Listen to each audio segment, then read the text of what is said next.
روزہ کس پہ فرض ہے؟ امیروں پہ کہ غریبوں پہ؟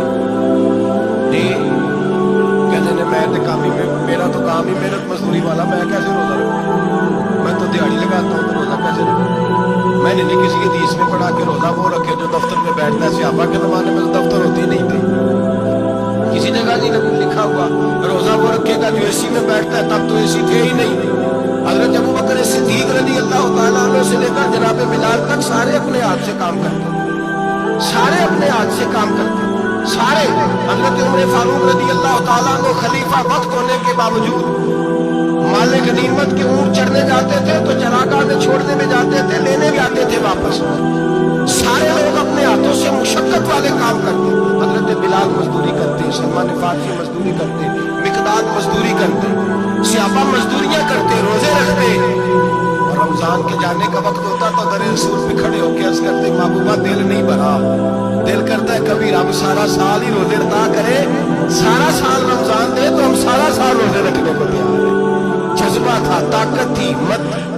آج نوجوان لڑکا ہے کہتا ہے مجھ سے بھوک برداشت نہیں ہوتی۔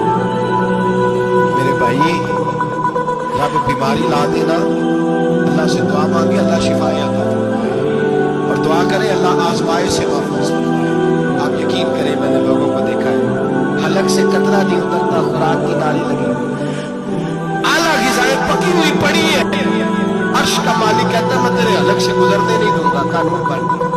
میں نے دیکھا ہے ٹرپ پہ لوگ زندہ ہے، بوتل لگی ہوئی ہے، گلوکوز کی گزارا چل رہا، اعلیٰ غذائیں پڑی ہیں، لاکھوں روپیہ تجوری میں پڑا ہے۔ مالک کہتا تو نہیں کھا سکتا، تو وہ کھانے نہیں دیتا، نہیں کھانے دیتا۔ ایک شخص یورپ علاقے کا، میں کسی کالم نویس کا پڑھ رہا تھا، وہ کہتا میری کھربوں میں جائیداد ہے لیکن میرے معدے میں ایسی تکلیف ہے کہ میں آٹے کو چھان کر جو اوپر سے پورا نکلتا صرف وہ کھا سکتا ہوں، اس کے علاوہ میں کائنات کی کوئی نعمت کھا نہیں سکتا۔ اور میرے بھائی وہ جب چاہے تو بڑے بڑے کھانے کھانے سے تجھے روک دے، تیرے دانت چبانے کے قابل نہ رہے، زبان نگلنے کے قابل نہ رہے، معدہ تیرا ہضم کرنے کے قابل نہ رہے، وہ جب چاہے تو جو مرضی کر لے۔ وہ کہتا چل تو میری مرضی پہ چلتا، ایک مہینہ میرے کہنے پہ نہ کھا، ایک مہینہ میرے کہنے پہ نہ کھا، تو یا اللہ تو کیا کرے گا؟ فرمایا صوم تصفو، میرے نبی پاک نے فرمایا تم روزے رکھو، اللہ تمہیں صحت عطا فرما دے گا، اللہ تندرستیاں دے دے گا، شفائیں دے دے گا۔